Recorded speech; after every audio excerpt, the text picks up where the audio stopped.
ہود کی آیت نمبر 114 اور 115 پر گفتگو ہوگی انشاءاللہ۔ سورہ ہود یہ 12ویں پارے میں ہے،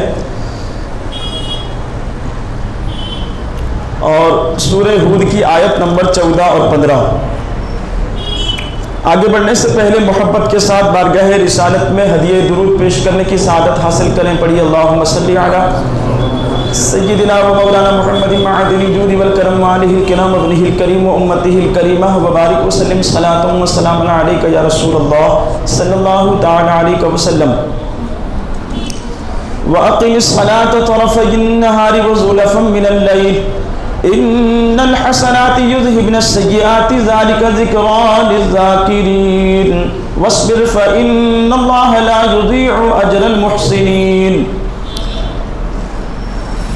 اور نماز قائم رکھو دن کے دونوں کناروں اور کچھ رات کے حصوں میں، بے شک نیکیاں برائیوں کو مٹا دیتی ہیں، اور یہ نصیحت ہے نصیحت ماننے والوں کے لیے، اور صبر کرو کہ اللہ نیکوں کا اجر ضائع نہیں فرماتا۔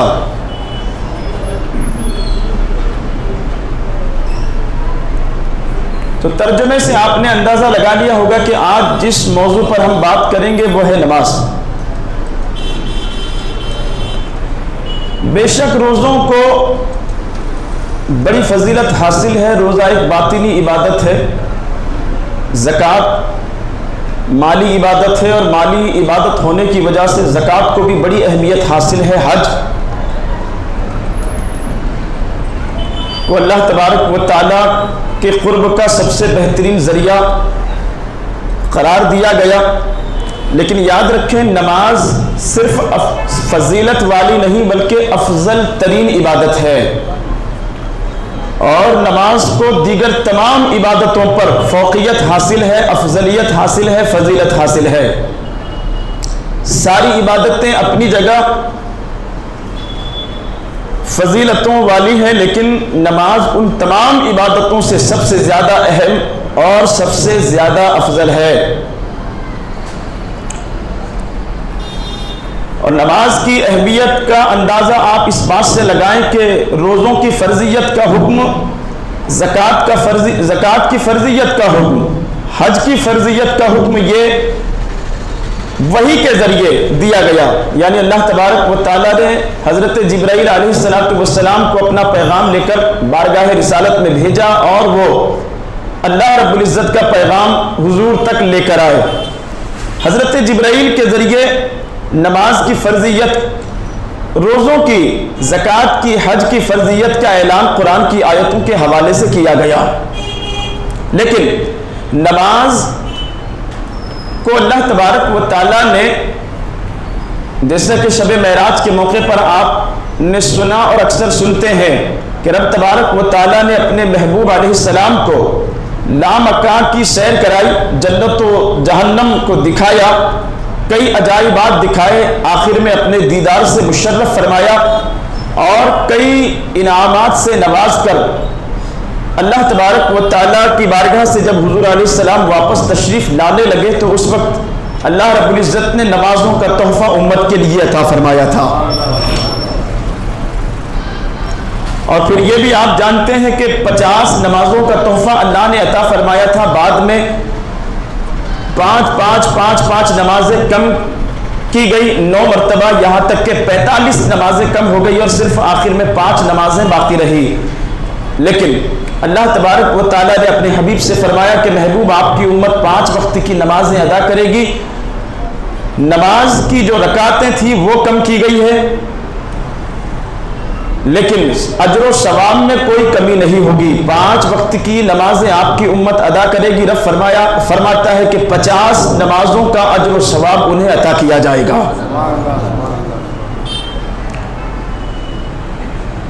قرآن مجید برہان رشید کی کئی آیتوں میں نماز کا تذکرہ، احادیث میں بے شمار احادیث نماز کی اہمیت و فضیلت سے ہمیں بھری ہوئی نظر آتی ہیں۔ پہلے جس آیت کی تلاوت کی ہے اس پر کچھ مختصر تفصیل۔ وَأَقِمِ الصَّلَاةَ طَرَفَيِ النَّهَارِ، اور نماز قائم رکھو دن کے دونوں کناروں میں اور رات کے کچھ حصوں میں. تو دن کے دو کناروں سے صبح اور شام مراد ہے. زوال سے پہلے کا وقت صبح ہے اور زوال کے بعد کا وقت شام میں داخل ہے. تو صبح کی نماز فجر اور شام کی جو نمازیں ہیں وہ ظہر اور عصر ہے.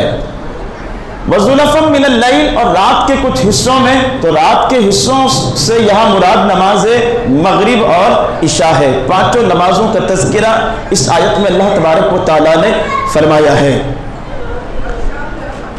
اور نیکیوں سے مراد اس آیت پاک میں جو نیکیوں کا تذکرہ کیا گیا ہے کہ ان الحسنات یذہبن السیئات، نیکیاں برائیوں کو مٹا دیتی ہے. یعنی بندہ جو نیکیاں کرتا ہے ان نیکیوں کی برکت سے، ان نیکیوں کے صدقے میں بہت ساری چھوٹی چھوٹی جو غلطیاں ہیں یا جو گناہ صغیرہ ہے، رب تبارک و تعالیٰ ان گناہ صغیرہ کو معاف فرما دیتا ہے. جیسا کہ صدقے کے حوالے سے عام طور پر ایک بات احادیث میں ہمیں ملتی ہے کہ صدقہ اللہ تبارک و تعالیٰ کے غضب کو ٹھنڈا کر دیتا اور صدقے کی برکت سے بہت ساری بلاؤں کو، مصیبتیں جو آنے والی ہے، عذاب جو آنے والا ہے، ان کو ٹال دیا جاتا ہے. تو یہ بھی نیکیوں میں شامل ہے، صدقہ بھی نیکیوں میں شامل ہے اور اس نیکی کی وجہ سے جو برائیاں یا جو گناہ ہو گئے ہیں یا جو مصیبتیں آنے والی ہیں ان کو ختم کر دیا جاتا ہے.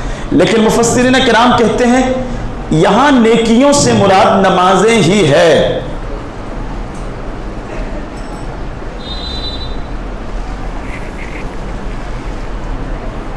یا پھر نیکیوں سے مراد سبحان اللہ والحمدللہ ولا الہ الا اللہ واللہ اکبر پڑھنا مراد ہے. حضرت معاذ ابن جبل رضی اللہ تعالیٰ عنہ سے روایت ہے کہ ایک شخص نے بارگاہ رسالت میں حاضر ہو کر عرض کی، یا رسول اللہ صلی اللہ تعالیٰ علیہ وسلم، اس شخص کے لیے کیا حکم ہے جو اجنبی عورت کے ساتھ علیحدگی اختیار کرے؟ یا الفاظ کچھ اس طرح سے بھی ہیں کہ اس شخص کے بارے میں کیا حکم ہے جو اجنبی عورت سے علیحدگی میں جماع کے سوا سب کچھ کرتا ہو. یعنی بھلے ہی اس نے زنا نہ کیا ہو لیکن اجنبی عورت سے تنہائی میں ملاقات کرتا ہو، اس سے بات چیت کرتا ہو، اس سے گفتگو کرتا ہو لیکن زنا نہیں کرتا. تو ایسے شخص کے بارے میں کیا حکم ہے؟ تو اس پر یہ آیت نازل ہوئی. اللہ تبارک و تعالیٰ نے یہ آیت نازل فرمائی اور آقا علیہ الصلوۃ والسلام نے ارشاد فرمایا کہ اس کے ایسے شخص کو چاہیے کہ وہ برائیوں سے بچے اور برائیوں سے بچنے کا پھر جو نسخہ حضور نے عطا فرمایا. ظاہر سی بات ہے کہ کسی اجنبی عورت کی طرف آپ اکثر جو ہے قرآن اور احادیث کے حوالے سے سنتے رہتے ہیں کہ جو نظر کسی اجنبی عورت کی طرف پڑے، پہلی مرتبہ اگر پڑ گئی ہے، آپ راستہ چل رہے ہیں تو وہ نظر معاف ہے، لیکن پھر پلٹ کر دیکھنا. اسی طرح یوٹیوب وغیرہ پر جو لوگ گانے وغیرہ دیکھتے ہیں وہ بھی اجنبی عورتیں ہی ہیں یا بری چیزیں دیکھتے ہیں، ان ساری چیزوں کو جو ہے حرام کہا گیا ہے. پہلی مرتبہ کسی پر نظر پڑ جائے وہ معاف، لیکن پھر جو ہے پلٹ کر کوئی دیکھے تو پھر وہ حرام ہے. اور ایک حدیث پاک میں ہے کہ جب دو لوگ یعنی ایک اجنبی مرد اور ایک اجنبی عورت، یعنی جس عورت سے آپ کا کوئی رشتہ نہ ہو، تنہائی میں جب ہوتے ہیں تو تیسرا ان کے بیچ میں شیطان ہوتا ہے. جب دو لوگ تنہائی میں ہوتے ہیں تو تیسرا ان کے درمیان شیطان ہوتا ہے اور شیطان جو ہے ان دونوں کو جو ہے پھر گناہ کے لیے ابھارتا ہے، بدکاری کے لیے ابھارتا ہے. تو یہ ساری بحث اپنی جگہ پر ہے، لیکن اس طرح کے گناہ سے بچنے کے لیے کیا کرنا چاہیے؟ تو رسول اللہ صلی اللہ تعالیٰ علیہ وسلم نے ارشاد فرمایا کہ ایسے شخص کو چاہیے کہ وہ اچھی طرح وضو کرے اور نماز پڑھنے کے لیے کھڑا ہو جائے، اس لیے کہ نماز جو ہے بہت سارے گناہوں سے، بے حیائی سے انسان کو بچاتی ہے. حضرت معاذ ابن جبل رضی اللہ تعالیٰ عنہ کہتے ہیں میں نے پوچھا یا رسول اللہ صلی اللہ تعالیٰ علیہ وسلم کیا یہ اس شخص کے ساتھ خاص ہے؟ یعنی جس کے بارے میں پوچھا گیا کیا یہ حکم اسی کے لیے ہے یا ساری امت کے لیے؟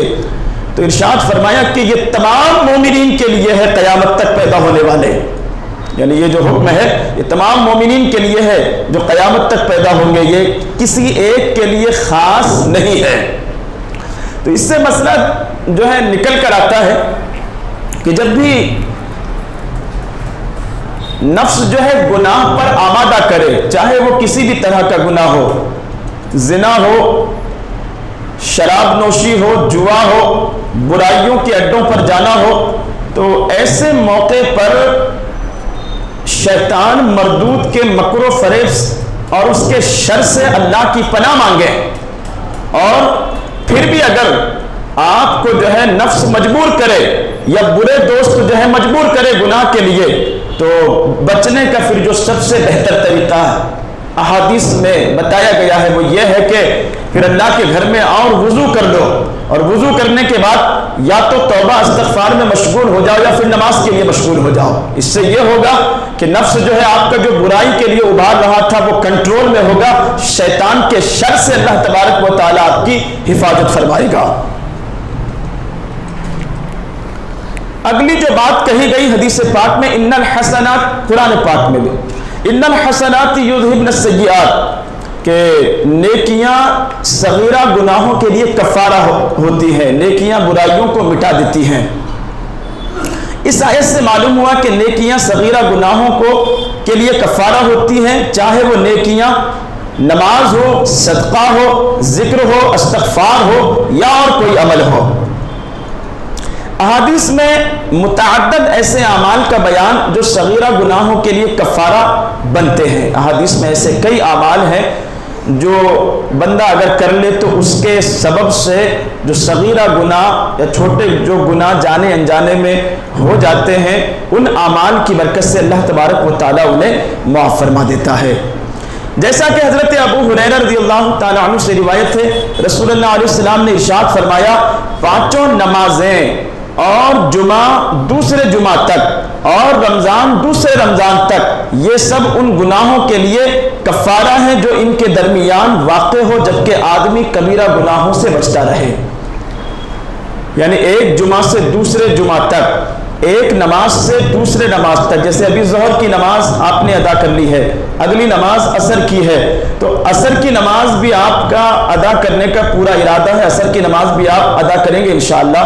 تو ان دونوں نمازوں کے درمیان میں جو صغیرہ گناہ ہو جائیں، تو یہ جو نمازیں ہیں ان دونوں نمازوں کے بیچ میں جو گناہ صغیرہ ہو جائیں، یہ نمازیں ان گناہوں کے لیے کفارہ بن جاتی ہیں۔ اللہ تبارک و تعالیٰ نمازوں کی برکت سے ان گناہوں کو معاف فرما دیتا ہے۔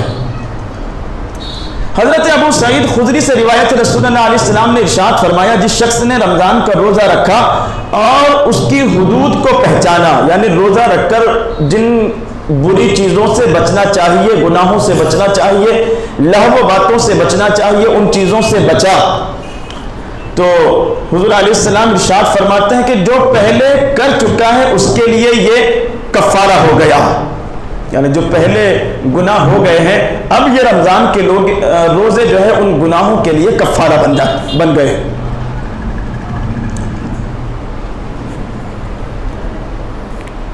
تو اس سے سمجھ میں آتا ہے کہ کسی بھی نیکی کو معمولی سمجھ کر ترک نہ کریں، جب بھی نیکیاں کرنے کا موقع ملے تو نیکیاں ضرور کریں، اچھے اعمال ضرور کریں۔ ان نیکیوں کی برکت سے ہو سکتا ہے کہ جس کو آپ معمولی یا چھوٹا سمجھ کر ترک کر رہے ہیں وہ اللہ کی بارگاہ میں مقبول ہو جائے، اور ان کے صدقے میں جو گناہ ہم سے جانے اور انجانے میں ہو گئے ہیں، اللہ تبارک و تعالیٰ ان نیکیوں کے صدقے میں ان گناہوں کو معاف فرما دے۔ لہذا نیکیاں ہمیشہ کرتے رہیں۔ بہرحال اب نماز کی طرف آتے ہیں۔ میں نے دیکھا کہ روزوں کے مسائل جاننے میں آپ کی دلچسپی ہوتی ہے، زکوٰۃ کے مسائل، زکوٰۃ کتنی ادا کرنی ہے، کیسے ادا کرنی ہے، کب زکوٰۃ جو ہے وہ فرض ہوتی ہے، سونے کی زکوٰۃ کا کیا مسئلہ ہے، چاندی کی زکوٰۃ کا کیا مسئلہ ہے، تجارت کے مال کا کیا مسئلہ ہے، اس میں آپ کی دلچسپی ہوتی ہے۔ لیکن یاد رکھیں کہ یہ وقتی عبادتیں ہیں، ان کا ایک وقت مقرر ہے۔ زکوٰۃ سال میں صرف ایک مرتبہ، وہ بھی جو مالک نصاب لوگ ہیں ان کے لیے۔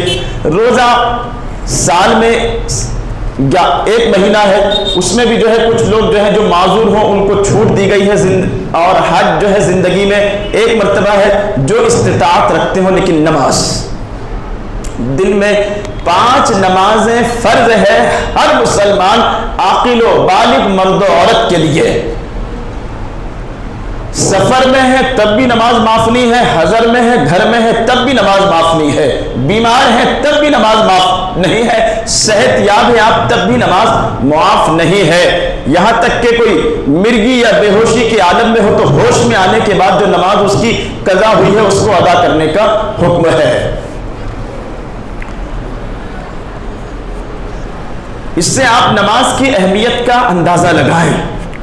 نماز کسی حالت میں معاف نہیں ہے، اور یہ اس لیے ہے کہ یہ اللہ رب العزت اور بندوں کے درمیان ایک معاہدہ ہے جس پر ٹکے رہنا بندوں کے لیے انتہائی اہم اور ضروری ہے، جس کا لحاظ، جس کی پاسداری بندوں کے لیے ضروری ہے۔ نہیں اگر عمل کرتے ہیں، جان بوجھ کر اگر نمازوں کو ترک کر دیتے ہیں اور جان بوجھ کر اگر نمازوں کو چھوڑ دیتے ہیں تو نہ صرف گناہ کبیرہ اور حرام بلکہ پھر یہ اللہ تبارک و تعالیٰ کے عذاب کو دعوت دینے کی طرح ہے۔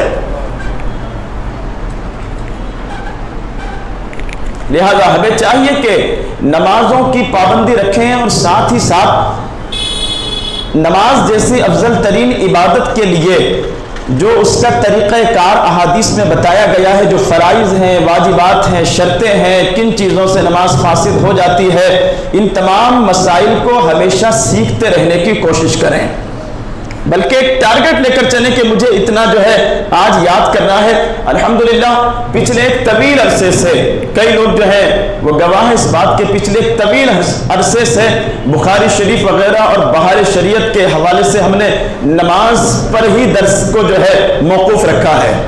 ایک طویل عرصے سے نماز پر درس کا سلسلہ عصر کی نماز کے بعد رمضان کے علاوہ جاری رہتا ہے، اور اس میں نماز پر ایک طویل عرصے سے ہم گفتگو کر رہے ہیں۔ آپ کو چاہیے کہ آپ جو ہے ضرور وقت نکال کر اس درس میں شرکت کیا کریں۔ میں نے دیکھا ہے کہ کئی لوگ ایسے ہیں جو پہلی صف میں رہتے ہیں، پہلی صف میں، اور پہلی صف میں رہ کر بھی وہ اکثر جو نمازوں کی پابندی کرتے ہیں اور جن کی کوشش بھی ہوتی ہے کہ وہ پہلی صف میں رہیں، لیکن جب کچھ سیکھنے کی بات آتی ہے تو سب سے پہلے نکل کر باہر جاتے ہیں، اور اکثر جو ہے وہ غلطیاں کرتے ہیں، لگاتار غلطیاں کر رہے ہیں، غلط طریقے سے نماز پڑھ رہے ہیں، اگلی صف میں رہ کر نماز پڑھتے ہیں، لیکن جب کچھ سیکھنے کی یا سمجھنے کی بات آتی ہے تو سب سے پہلے نکل کر بھاگتے ہیں۔ وہ سمجھتے ہیں کہ ان کو کچھ بھی سیکھنے، سمجھنے، یاد کرنے کی ضرورت نہیں ہے۔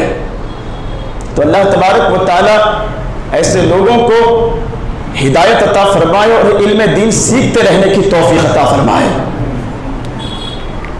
اب آئیے نماز کے کچھ مسائل کی طرف آتے ہیں۔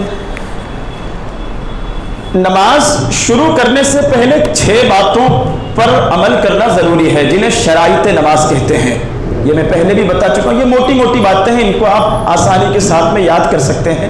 نماز شروع کرنے سے پہلے 6 چیزوں پر عمل ہونا ضروری ہے، تب آپ کی نماز شروع ہو پائے گی، قائم ہو پائے گی، اور ان 6 چیزوں کو شرائط نماز کہتے ہیں۔ شرط کا مطلب ہوتا ہے جس کے بغیر دوسرا کام مکمل نہ ہو۔ تو شرائط نماز کیا کیا ہے؟ نمبر 1 طہارت، نمبر 2 ستر عورت، نمبر 3 استقبال قبلہ، نمبر 4 وقت، نمبر 5 نیت، اور نمبر 6 تحریمہ۔ میرے ساتھ دہرائیں آپ، شرائط نماز 6 ہیں: طہارت، ستر عورت، استقبال قبلہ، وقت، نیت، تحریمہ۔ طہارت، ستر عورت، استقبال قبلہ، وقت، نیت، تحریمہ۔ طہارت، ستر عورت، استقبال قبلہ، وقت، نیت، تحریمہ۔ طہارت کا مطلب کیا ہوتا ہے؟ طہارت کا مطلب ہوتا ہے نمازی کے بدن کا پاک ہونا۔ طہارت مانے پاکیزگی، ٹھیک ہے۔ طہارت کا مطلب ہے نمازی کے بدن کا پاک ہونا، کپڑوں کا پاک ہونا، اور جس جگہ نماز پڑھ رہے ہیں اس جگہ کا پاک ہونا۔ اس میں بہت سارے مسائل ہیں، لیکن مختصر یہ ہے کہ نمازی کے پورے بدن کا پاک ہونا، نمازی کے کپڑوں کا پاک ہونا، اور جس جگہ آپ نماز پڑھ رہے ہیں اس جگہ کا مصلی کا پاک ہونا، یہ طہارت کا مطلب ہوتا ہے۔ ستر عورت کا مطلب ہوتا ہے بدن کو چھپانا، ستر کرنا، یعنی جو عورت کا مطلب ہوتا ہے چھپانے کی چیز، پردے کی چیز۔ اسی لیے عورتوں کو عورت کہا جاتا ہے کہ انہیں پردے کا حکم ہے، پردے میں رکھنا چاہیے، پردے میں رہنا چاہیے۔ تو ستر عورت کا مطلب ہوتا ہے بدن کو چھپانا۔ اب چھپانے میں جو فرض لباس ہے مرد کے لیے ناف سے لے کر گھٹنے تک اتنا بدن چھپانا فرض ہے، اور عورت کے لیے پورا ہی جسم، یہ صرف ہاتھ اور پیر کو چھوڑ کر سارا جسم، اور یہ چہرہ اتنا چھوڑ کر سارا جسم چھپانا نماز کی حالت میں فرض ہے۔ لیکن یاد رکھیں کہ صرف فرض پر اکتفا کرنے سے نماز درست نہیں ہو پائے گی، ساتھ میں واجبات ہیں، سنت بھی ہے، ان پر بھی عمل ہونا ضروری ہے۔ لہٰذا مردوں کو بھی چاہیے کہ وہ سنت لباس پہن کر نماز کے لیے آیا کریں۔ ہم نے دیکھا ہے کہ اکثر لوگ نماز کے وقت یہ اوپر کے جو بٹن ہیں کرتے کے وہ کھلے رکھتے ہیں، یہ جو اس طریقے سے کھلے رکھتے ہیں، سینہ نظر آتا ہے، یہ جو ہڈی ہے نا جس کو ہسلی کہتے ہیں، نماز میں اس کا نظر آنا مکروہ ہے، اس لیے نماز کے ٹائم پر یہ بٹن لگا لیا کریں آپ حضرات۔ ایسے ہی کچھ لوگ جو ہے آستین وغیرہ فولڈ کر کے رکھتے ہیں، تو یہ جو پوری آستین ہے اس کو آدھی سے زیادہ اگر کسی نے فولڈ کر لیا تو یہ مکروہ تحریمی ہے۔ ایسے یہ آدھی فولڈ ہو گئی، یہ مکروہ تحریمی ہے۔ مکروہ تحریمی کے طریقے سے اگر نماز پڑھیں گے تو پھر ایسی نماز کو دہرانا واجب ہے، چاہے آپ تنہا پڑھیں چاہے پھر جماعت کے ساتھ پڑھیں، یہ مکروہ تحریم ہے۔ کچھ لوگ جو ہے آپ نے دیکھا ہوگا کہ وہ پینٹ فولڈ کر کے آتے ہیں، نیچے سے اس کو فولڈ کر لیتے ہیں، پینٹ فولڈ کرنا بھی مکروہ تحریمی ہے۔ مسئلہ بتایا جاتا ہے کہ ٹکنوں کے نیچے پینٹ یا پائجامہ وغیرہ یہ نہیں ہونا چاہیے، درست ہے، لیکن اس کے لیے پینٹ فولڈ نہیں کرنا چاہیے، نیچے رہے گا تو مکروہ تنزیہی نماز کی حالت میں، نماز کی حالت میں نیچے اگر رہے تو مکروہ تنزیہی، پینٹ ٹکنوں کے، اور فولڈ کر کے اوپر کر لیا آپ نے تو یہ مکروہ تحریمی ہو گیا۔ مکروہ تحریمی یہ بڑی برائی، تنزیہی چھوٹی برائی، تحریمی بڑی برائی ہوتی ہے جو قریب قریب حرام ہوتا ہے، تو اس سے بچیں۔ تو دوسری جو شرط ہے اس پر ہم گفتگو کر رہے ہیں نماز کے لیے، وہ کیا ہے؟ ستر عورت، یعنی بدن کو چھپانا۔ تیسری جو شرط ہے نماز کے لیے استقبال قبلہ، یعنی کعبے کی طرف منہ کر کے نماز پڑھنا۔ یہ آسان ہے بالکل، مسجدوں میں آپ نماز ادا کر رہے ہیں، کوئی اگر سفر میں ہے اور وہاں اگر آپ کو سمت جاننے میں دقت ہو رہی ہے تو آج کل جو ہے ٹیکنالوجی نے بہت آسان کر دیا ہے شریعت پر عمل کرنا۔ آپ جو ہے اینڈرائڈ موبائل کا استعمال کرتے ہیں تو اس میں ایک چیز ہوتی ہے کمپاس، آپ اس کے ذریعے جو ہے نا آسانی کے ساتھ کعبے کی سمت کا اندازہ لگا سکتے ہیں۔ چوتھی جو شرط ہے نماز کے لیے وقت، یعنی جس نماز کا جو وقت ہے اس کو اسی کے وقت پر ادا کرنا، یہ ادا کہلاتا ہے۔ وقت نکل گیا نماز کا، اب پھر جو نماز اگر پڑھیں گے آپ تو وہ نماز آپ کی قضا کہلائے گی۔ مثال کے طور پر ابھی ظہر کا وقت چل رہا ہے اور 5 بجے تک ہے، یہ سال میں ایک جیسا نہیں رہتا، نماز کا ٹائم بدلتا رہتا ہے، کم زیادہ ہوتا رہتا ہے، کبھی دن چھوٹے رہتے ہیں کبھی دن بڑے رہتے ہیں، تو نماز کا ٹائم ٹیبل بھی جو ہے وہ کم زیادہ ہوتا رہتا ہے، گھٹتا بڑھتا رہتا ہے۔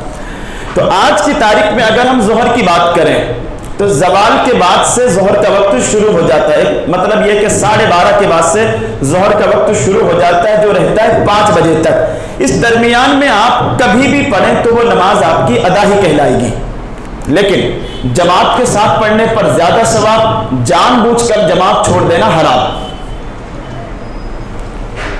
جان بوجھ کر جماعت ترک کر دینا حرام ہے۔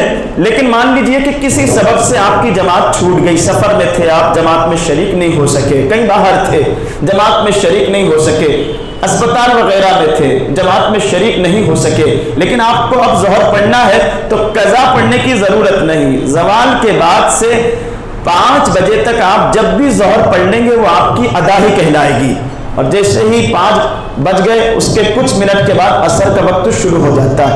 عصر کا وقت شروع ہوتے ہی اب یہ جو ظہر کی نماز ہے وہ آپ کے لیے کیا ہو جائے گی؟ قضا ہو جائے گی۔ سمجھ رہے ہیں؟ ہاں۔ پھر جب عصر کا وقت شروع ہوا تو عصر کا وقت کب تک رہتا ہے؟ سورج ڈوبنے تک۔ سورج ڈوبنے تک کبھی بھی آپ عصر کی نماز پڑھیں ادا ہی کہلائے گی۔ جیسے ہی سورج غروب ہوا، مغرب کی اذان ہوئی، اب وہ نماز آپ کی کیا ہو گئی؟ قضا ہو گئی۔ تو چوتھی جو شرط ہے نماز کی وہ کیا ہے؟ وقت، یعنی جس نماز کا جو وقت ہے اس کو اس کے وقت پر ادا کرنا۔ یہ تقویم ہے، سال بھر کا ٹائم ٹیبل رہتا ہے، ہر مہینے کا الگ الگ۔ اس میں آپ دیکھ سکتے ہیں کہ کس نماز کا ٹائم کب شروع ہو رہا ہے اور کتنے بجے ختم ہو رہا ہے۔ اور آسان، موبائل میں جو ہے آپ STI ایپ یا دعوت اسلامی کا ایپ ہے وہ ڈاؤن لوڈ کریں، اس میں آپ کو روزانہ لوکیشن سیٹ کرنی پڑتی ہے، تاریخ اس میں اپنے آپ آ جاتی ہے، تاریخ کے حساب سے آج ظہر کا وقت کب شروع ہو رہا ہے، کب ختم ہوگا، عصر کا وقت کب شروع ہو رہا ہے، کب ختم ہوگا، وہ ساری ڈیٹیلز آپ کو ڈیلی مل جائے گی، جس سے آپ آسانی سے سمجھ جائیں گے کہ کس نماز کا ٹائم کب تک ہے، سورج کتنے بجے نکل رہا ہے اور کتنے بجے غروب ہو رہا ہے، آسانی کے ساتھ۔ 5ویں جو شرط ہے نیت۔ نیت کہتے ہیں دل کے پکے ارادے کو۔ دل میں پکا ارادہ کر لیا آپ نے کہ ظہر کی 4 رکعت فرض پڑھنا ہے، زبان سے کہنے کا موقع نہیں ملا، یا تراویح کا ابھی سلسلہ جاری ہے ماہ رمضان میں، تو تراویح میں ہوتا یہ ہے کئی مرتبہ کہ امام کھڑے ہوتے ہیں، اپنی فٹافٹ نیت کرتے ہیں، اللہ اکبر کہا، شروع ہو گئی نماز۔ ادھر مقتدی جو ہے بہت سارے امام کی اقتداء کرتے ہیں، بیچارے کچھ پیچھے جو ہے وہ پانی پھینکنے میں اور باتوں میں لگے رہتے ہیں، اور اپ ڈاؤن چالو رہتا ہے ان کا، آنا جانا آنا جانا آنا جانا۔ کمال کی بات یہ ہے کہ جو پڑھا رہا ہے اس کو پیاس نہیں لگ رہی ہے، اور پیچھے پڑھنے والے جو ہے وہ ایسا لگتا ہے کہ کربلا سے بچ کر یہاں پر آئے ہیں۔ ہاں، یزیدیوں نے ان کو چھوڑ دیا تھا تو وہاں سے فرار ہو کر یہاں پہنچے ہیں۔ بار بار پیاس لگے ہر 2 رکعت کے بعد، اور پتہ نہیں کتنی بار طہارت ٹوٹتی ہے، تو تھوڑی طہارت اپنی پکی رکھو، مضبوط رکھو، اور کمزوری ہے تو آؤ، اس کے لیے آپ کو کچھ معجون وغیرہ بھی دیں گے۔ پھر بوڑھے لوگ، ضعیف لوگ کھڑے ہیں اگلی صفوں میں، جوانوں کی طہارت ٹوٹ رہی ہے بار بار، کرتے کیا ہے سمجھ میں نہیں آتا۔ اور پھر جب امام جو ہے رکوع میں جانے والے رہتے ہیں تب دوڑ کر آتے ہیں اور پھر رکوع میں جا رہے ہیں۔ کیا حاصل کیا آپ نے؟ مذاق نہیں ہے، یہ افسوس کرنے کی بات ہے۔ کیا حاصل کیا آپ نے؟ جو قرآن سننا تھا، ایک ایک لفظ پر 70 نیکیاں اللہ عطا فرما رہا، وہ لوگ یہ 2-4 دن کے بعد میں یہ نیکیاں ملے گی آپ کو۔ ہاں، اور اگلا رمضان ہمیں گارنٹی ہے ہمیں اس بات کی کہ ہم اگلے رمضان تک زندہ رہیں گے۔ تو کتنے محروم ہیں نا یہ لوگ کہ مسجدوں میں رہ کر بھی پھر جو ہے وہ ثواب سے محروم ہے، کہ جب قرآن پڑھا جا رہا ہے سنتے نہیں، اور جب پڑھنا ہو گیا امام رکوع میں جا رہے ہیں تو تب بھاگتے ہوئے آ رہے ہیں اور رکوع میں شرکت کر رہے ہیں۔ تو سمجھاؤ ایسے لوگوں کو کہ یہ نیکیوں کا موسم جو ہے، بس یہ بہار جو ہے نا اب کچھ دن باقی ہے، پھر خزاں ہی خزاں ہے، یہ موسم بہت جلد ہم سے رخصت ہونے والا ہے، پھر یہ موقع ہمیں نہیں ملے گا۔ ایک لفظ پر 70 نیکیاں اللہ عطا فرماتا ہے، تو 6666 آیتیں، اور لفظوں کے بارے میں ابھی میرے ذہن میں نہیں ہے، لاکھوں جو ہے حروف ہیں۔ سوچیں آپ کہ ہر ایک لفظ کو اگر ہم نے سنا ہے تو کتنی نیکیاں ہم نے کمائی ہے۔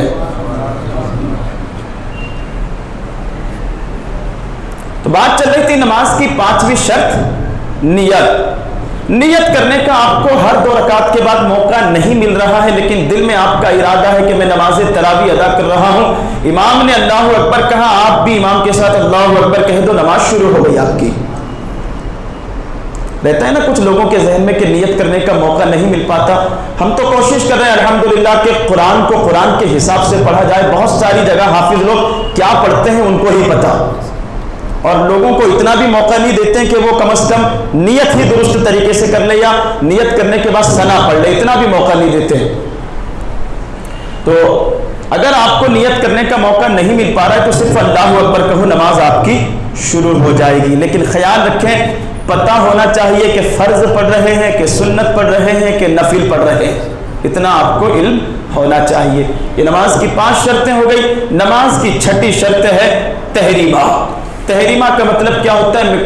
بالکل اب نماز کے لیے 5 چیزیں آپ کی مکمل ہے۔ طہارت آپ کی مکمل ہے، ستر عورت، لباس مکمل ہے، استقبال قبلہ کعبے کی طرف منہ کر لیا آپ نے، نماز کا وقت بھی ہے، اور پھر آپ نیت بھی کر چکے ہیں۔ اب 5 چیزیں آپ کی مکمل ہے۔ اب 6ٹھی چیز آپ کو کرنا ہے۔ 6ٹھی چیز آپ کو کیا کرنا ہے کہ بالکل جو ہے شریعت نے جو طریقہ ہمیں بتایا ہے، احادیث میں جو ہمیں کہا گیا ہے، اب اس طریقے سے بالکل اللہ کی بارگاہ میں یہ سمجھنے آپ کے اب روبرو ہے، رب کے سامنے حاضر ہیں، اور انتہائی ادب کے ساتھ اب آپ کو نماز میں داخل ہو جانا ہے، نماز آپ کو شروع کرنا ہے۔ تو کیسے؟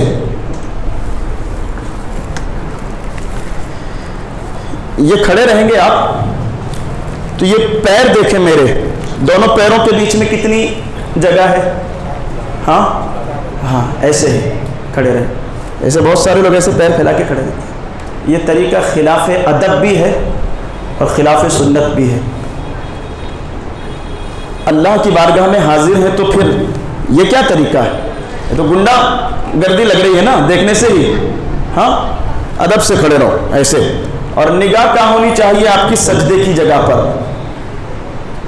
نماز میں ادھر ادھر دیکھنا بھی منع ہے، اور سخت تاکید کی گئی ہے کہ جو لوگ نماز میں ادھر ادھر دیکھتے ہیں ان کو ڈرنا چاہیے کہ کہیں اللہ ان کو اندھا نہ کر دے۔ حدیث کے معنی کی ترجمانی کر رہا ہوں۔ ایسے کھڑے رہ کر انتہائی ادب کے ساتھ، اور پھر جو 6ٹھی شرط ہے تحریمہ، یہی مطلب ہوتا ہے تحریمہ کا، ادب کے ساتھ بالکل کھڑے ہو جاؤ۔ اب یہاں سے شروعات ہوتی ہے پھر نماز کے فرائض کی۔ 6 چیزیں پوری ہو گئی، اب فرائض شروع ہوئے۔ فرض کیا کیا ہے نماز میں؟ پہلا فرض ہے تکبیر تحریمہ، یعنی جس سے نماز شروع ہوتی ہے۔ تکبیر تحریمہ یہ طریقہ ہے، یہ آپ کے ہاتھوں کی پوزیشن ہونی چاہیے، انگلیوں کی ایسے لائیں یہاں کان کے پاس، یہ کان کی لو کے نیچے یہ انگلیاں پیچھے رہے گی، اور پھر اللہ اکبر کہتے ہوئے ہاتھ یہاں باندھنا ہے، یہ ناف کے نیچے، یہ الٹا ہاتھ پہلے، سیدھا ہاتھ اس کے اوپر، انگوٹھا ایسے اوپر رکھو، چھوٹی انگلی نیچے، 3 انگلیاں بیچ میں، یہ طریقہ۔ اس طریقے سے اب آپ کی نماز شروع ہو گئی اللہ اکبر کہتے ہی۔ پھر آپ جماعت کے ساتھ نماز پڑھ رہے ہیں تب بھی، اور اکیلے نماز پڑھ رہے ہیں تب بھی، نماز شروع کرتے ہی سب سے پہلے کیا پڑھنا ہے؟ ثنا پڑھنا ہے۔ سب سے پہلے ثنا، سبحانک اللہم وبحمدک وتبارک اسمک وتعالی جدک ولا الہ غیرک۔ اور اگر آپ امام کے پیچھے نماز پڑھ رہے ہیں تو اتنا پڑھ کر خاموش کھڑے رہیں گے۔ امام جو ہے وہ قرأت کریں گے، اور قرأت مکمل ہو جانے کے بعد رکوع کریں گے۔ رکوع کے بعد 2 سجدوں کے بعد یہ جتنی ہم رکعتیں ادا کرنے والے ہیں سب کا یہی طریقہ رہتا ہے۔ تو جو نماز کے فرائض ہیں وہ 7 ہیں، پہلے وہ سن لیں آپ، پھر ہم نماز کے طریقے کی طرف آتے ہیں۔ 7 فرض ہے نماز میں۔ سب سے پہلے تکبیر تحریمہ، یعنی اللہ اکبر کے ساتھ نماز کو شروع کرنا۔ دوسرا فرض قیام، کھڑے رہ کر نماز پڑھنا۔ فرض نماز واجب نماز ہے، بغیر شرعی عذر کے کرسی پر بیٹھ کر یا زمین پر بیٹھ کر پڑھیں گے نہیں ہوگی، سمجھ رہے؟ بغیر شرعی عذر کے کرسی پر یا زمین پر بیٹھ کر پڑھیں گے نہیں ہوگی نماز۔ یا کسی کو عذر ہے کہ وہ سجدے نہیں کر سکتے یا قاعدے میں نہیں بیٹھ سکتے، تو ایسے مریضوں کو حکم ہے کہ اگر کھڑے رہ سکتے ہیں تو کھڑے رہو، یعنی کچھ ارکان پر عمل کر سکتے ہیں، کچھ پہ نہیں کر سکتے، کچھ فرائض پر عمل کر سکتے ہیں، کچھ پر نہیں کر سکتے، قیام کر سکتے ہیں۔ بہت سارے مریض جو گھٹنوں کے، کمر کے، ٹخنوں کے جو مریض ہیں کھڑے رہ سکتے ہیں، آسانی سے کھڑے رہتے ہیں، آدھا گھنٹہ بات کرتے رہتے ہیں باہر لوگوں کے ساتھ، رکوع بھی کر سکتے ہیں آسانی سے۔ تو ایسے مریضوں کو بھی میں نے دیکھا ہے کہ وہ مسجد میں آتے ہی جو ہے اتنے مریض ہو جاتے ہیں کہ اب کھڑے بھی نہیں رہ سکتے، آتے ہی کرسی۔ کھڑے رہ سکتے ہیں تو کھڑے رہو نیت کر کے، جتنی دیر آپ کھڑے رہ سکتے ہیں اتنی دیر کھڑے رہو. اس کے بعد میں آپ کو لگتا ہے کہ اب چکر کھا کر گریں گے، پھر بیٹھ جاؤ کرسی پہ. ٹھیک ہے، رکوع کر سکتے ہیں رکوع کرو، اس کے بعد پھر بیٹھ جاؤ. اب سجدے نہیں کر سکتے، واقعی آپ کو لگتا ہے کہ آپ نہیں کر سکتے، اب یہ معاملہ آپ کے اور اللہ کے درمیان ہے. آپ کو لگتا ہے کہ نہیں کر سکتے آپ واقعی، تو پھر آپ کو اشارے کے ساتھ کرسی پر بیٹھ کر آپ سجدہ کر سکتے ہیں. قیام میں آپ قاعدے میں آپ نہیں بیٹھ سکتے، آپ کو پتا ہے کہ آپ نہیں بیٹھ سکتے، تو پھر آپ کو کرسی پر ہی بیٹھ کر باقی نماز مکمل کرنا ہے. لیکن یاد رکھیں نوجوانوں، ایک میسج آپ کے لیے، اس سے پہلے کہ اللہ زمین پر سجدہ کرنے کی طاقت چھین لے، پیشانی چاہ کر بھی نہ جھکا پائیں. ضعیفوں کے لیے نہیں، جوانوں کے لیے ابھی طاقت ہے نا، اس سے پہلے کہ اللہ یہ طاقت چھین لے قدر کرو اپنی جوانی کی، ہے نا. ورنہ بہت ساروں کو اس وقت ہوش آتا ہے جب جوانی ختم ہو جاتی ہے اور اب پیشانی چاہ کر بھی جھکا نہیں سکتے زمین پر. جو مزہ پیشانی زمین پر جھکانے میں ہے، اللہ کے سامنے پوری طرح بندہ عاجزی کا مجسمہ سرنڈر ہو جاتا ہے پوری طرح اللہ کے سامنے، کہ پیشانی زمین پہ لگی ہے، ناک زمین سے لگی ہے، ہاتھ زمین پر ٹکے ہیں، گھٹنے زمین پر ٹکے ہیں، اور پھر بندہ عاجزی کا پیکر بن کر سبحان ربی الاعلیٰ اپنے رب کی پاکی بیان کر رہا ہے، کبریائی بیان کر رہا ہے. یہ جو سچویشن ہے نا سجدے کی، یہ اللہ کو بہت زیادہ بھاتی ہے بندے کی، یہ جو طریقہ. تو یہ موقع ہے، ابھی جوانی ہے، صحت ہے، تو ابھی قدر کرو، اور پھر طاقت ہی چھن جائے اور پھر اگر ہوش آیا ہے تو بہت دیر سے ہوش آیا. قیام فرض ہے. پہلا فرض کیا بتایا میں نے؟ تکبیر تحریمہ. دوسرا قیام. تیسرا قرأت. قرأت کا مطلب ہوتا ہے اگر آپ اکیلے نماز پڑھ رہے ہیں تو پھر آپ کو الحمدو پڑھنا ہے ہر رکعت میں، اور جتنی بھی رکعتیں آپ پڑھیں گے ہر رکعت میں الحمدو کے ساتھ کوئی نہ کوئی سورت آپ کو پڑھنا ہے.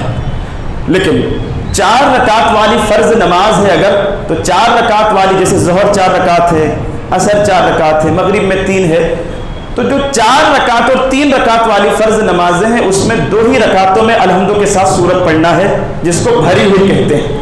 تیسری اور چوتھی رکعت آپ کو خالی پڑھنا ہے، یعنی صرف سورہ فاتحہ، اس میں سورت پڑھنے کی ضرورت نہیں ہے. لیکن سنتیں اور نفل نمازیں چاہے 2 پڑھو 4 پڑھو، ہر رکعت میں الحمدو کے ساتھ کوئی نہ کوئی سورت ملانا واجب ہے. تو یہ نماز کا تیسرا فرض. چوتھا فرض رکوع. رکوع میں اکثر لوگ غلطیاں کرتے ہوئے نظر آتے ہیں. کیسی غلطیاں کرتے ہیں لوگ؟ ایسے کھڑا ہے، ہاں دکھ رہا ہے سب کو، ایسے گھٹنے نکال دیے آگے، یہ ہاتھ ایسے پھیلا دیتے ہیں، صحیح طریقے سے جھکے ہی نہیں. یہ عورتوں کا طریقہ. یہ کس کا؟ عورتوں کو حکم ہے کہ صرف ہاتھ پہنچ گئے گھٹنے تک کافی ہے اتنا.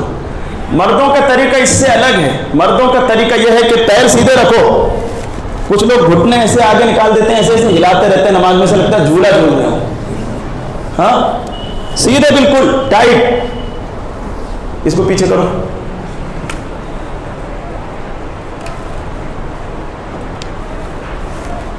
اور پیچھے کرو.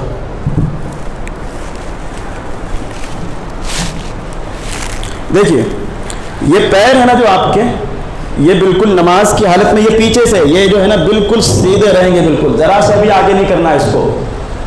ہاں اور یہ ہاتھ بھی بالکل سیدھے، ایسے نہیں کرنا، سیدھے رکھو ایسے. اور یہ جو انگلیاں ہیں آپ کی ایسے پھیلا کر پوری طاقت کے ساتھ میں کمر کا بوجھ جو ہے نا ڈال دو گھٹنوں کے اوپر. کمر دیکھو آپ، دکھ رہا ہے آپ کو کیسی سیدھی ہے نا. کمر اور یہ سر دونوں برابر میں ہونا چاہیے. فقہا کہتے ہیں کہ اگر کمر پہ اگر کوئی برتن رکھ دے تو وہ گرنا نہیں چاہیے رکوع کی حالت میں. ایسا کچھ لوگ اونٹ کی طرح وہ اوپر نکال کے رکھتے ہیں، ہے نا، رکوع کی حالت میں. کمر اور سر ایسا رہے گا بالکل، ہاتھ بھی سیدھے، پیر بھی سیدھے، سر اور کمر بھی سیدھے. اس طریقے سے رکوع کریں گے نا تو انشاءاللہ رکوع کی برکت سے گھٹنوں کی تکلیف بھی جائے گی، کمر کی تکلیف بھی جائے گی، اور آنکھوں کا نور بڑھے گا. ہاں اس طریقے سے رکوع کریں. اور رکوع کرنے کے بعد پھر سجدہ کیسے کریں گے؟ چلیے میں آپ کو سجدہ بھی کر کے دکھاتا ہوں. یہ دیکھیں یہاں اس سجدے میں بہت سارے لوگ غلطیاں کرتے ہیں. سجدہ آپ کو یہ اس طریقے سے، یہ دیکھیے، یہ دونوں ہاتھ بغل سے الگ رہیں گے، یہ دونوں ادھر سے بھی اوپر اٹھا کے رکھنا ہے، اسے نیچے نہیں رکھنا ہے. دونوں ہاتھوں کی انگلیاں بالکل سیدھی کعبے کی طرف رکھنا ہے، اور انگلیاں یہ ایسے ہاتھ سر کے آگے نہیں، کچھ لوگ ایسے ہاتھ رکھتے دیکھو، تو ایسے سر کے آگے نہیں رکھنا ہے، بلکہ یہ کانوں کے برابر میں یہ ہاتھوں کو رکھنا ہے اس طریقے سے. دونوں پیر پیچھے سے دیکھ لو آپ، لگے ہیں زمین سے، بولو لگے ہیں نا. دونوں پیروں کی 5 انگلیاں لگی ہے زمین سے. کچھ لوگ ایسے رکھتے ہیں، ہٹا لیتے ہیں. دونوں پیروں کے انگوٹھے زمین پر لگانا فرض ہے، اور اس کے بعد والی 2 انگلیاں لگانا واجب ہے. ایسے زمین سے لگے رہیں گے. اب اٹھنا ہے آپ کو سجدے سے، تو کیسے اٹھانا، پیر کیسے سرکانا ہے وہ دیکھو آپ. یہ الٹا جو پیر ہے ادھر والا، یہ الٹا پیر ہے، اس کو ایسے رگڑ کر یا سیدھے پیر کے پاس لاؤ اور ایسے بیٹھ گئے. اس پہ دکھ رہا ہے آپ لوگوں کو ایسے. پھر دوسرے سجدے میں گئے تو وہ پیر زمین سے اٹھے گا نہیں، ایسے رگڑتے ہوئے لاؤ، یہ سیدھا ہو گیا. ٹھیک ہے، یہ ہے سجدے کا صحیح طریقہ. اس طریقے سے سجدہ کرنا. ہر رکعت میں 2 سجدے فرض ہیں. تو کتنے فرض ہو گئے؟ کتنے ہو گئے؟ 5. تکبیر تحریمہ، پھر قیام، کھڑے رہ کر نماز پڑھنا، پھر قرأت، تیسرا فرض، چوتھا فرض رکوع، 5واں سجدے، اور چھٹا فرض. چھٹا فرض ہے نماز کی رکعتیں مکمل کرنے کے بعد قاعدے میں بیٹھنا. 2 رکعت والی نماز تھی، قاعدے میں بیٹھ گئے. 4 رکعت والی نماز تھی تو اس میں 2 قاعدے ہوتے ہیں 4 رکعت والی میں. پہلا 2 رکعت پر، تیسرا بعد والی پوری رکعتیں ہو جانے کے بعد. پہلا قاعدہ واجب ہے، یعنی غلطی سے کھڑے ہو گئے اگر، تو آخر میں سجدہ سہو کر لینے سے نماز ہو جائے گی. لیکن جو دوسرا قاعدہ ہے وہ فرض ہے. قاعدہ کیے میں بیٹھے بغیر، 4 رکعت پوری ہو گئی تھی اور بیٹھے بغیر کھڑے ہو گئے، اگر پورے کھڑے ہو گئے سیدھے، تو جب تک 5ویں رکعت کا سجدہ نہیں کیا پلٹ کر واپس آؤ اور بیٹھ جاؤ قاعدے میں. اور 5ویں رکعت کا سجدہ کر لیا، یعنی 5ویں بھی پڑھ لی ساتھ میں، چوتھی پہ نہیں بیٹھے، 5ویں بھی پڑھ لی ساتھ میں، یا فجر میں تیسری پر کھڑے ہو گئے اور تیسری کا بھی قاعدہ یا تیسری کا بھی سجدہ کر لیا، تو پھر حکم یہ ہے کہ مغرب کے علاوہ مغرب میں 1 رکعت بڑھا دو اور باقی نمازوں میں 2 رکعتیں اور بڑھا دو. یعنی ظہر میں 5ویں پڑھ لی تو 6 پڑھ لو، 6 کے 6 آپ کی نفل ہو جائے گی. فجر میں 3 پڑھ لی تو 1 اور بڑھا دو، 4 نفل ہو جائے گی. باقی فرض آپ کو پھر سے ادا کرنا پڑے گا. مغرب میں چوتھی پہ کھڑے ہو گئے تو 4 پوری کر لو، 4 نفل ہو جائے گی. تو یہ ہوتا ہے قاعدہ اخیرہ کا مطلب. اب قاعدہ اخیرہ ہو گیا، 6 فرض ہو گئے.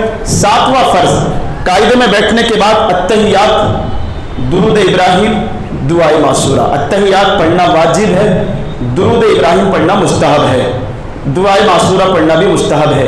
یہ پوری پڑھنے کے بعد پھر کیا کریں گے؟ سلام پھیر دیں گے. یاد رکھیں امام کے ساتھ نماز پڑھ رہے ہیں تو امام کے سلام پھیرنے کے بعد سلام پھیریں. امام کے پہلے ہی اگر سلام پھیر دیا تو نماز آپ کی فاسد ہو جائے گی. یہ ہے نماز کا پریکٹیکل طریقہ. آج میں نے بتایا، کل آپ سب لوگوں کو کھڑے رہ کر نماز پڑھنے کا طریقہ سیکھنا ہے. ٹھیک ہے، کل ظہر میں تشریف لائیں، صفحے بنائیں گے ہم اور نماز کس طریقے سے پڑھنا ہے. آج میں نے آپ کو بتایا ہے، کل آپ 2 رکعت اس طریقے سے ادا کریں گے تو انشاءاللہ جو غلطیاں یا کہیں کمی ہے تو وہ درست ہو جائے گی.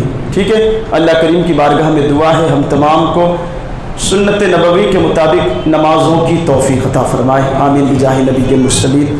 کوئی سوال ہو تو پوچھیں. اس ویڈیو کو شیئر ضرور کیجیے، ہو سکتا ہے آپ کے ایک شیئر سے یہ بات کسی کے دل میں اتر جائے.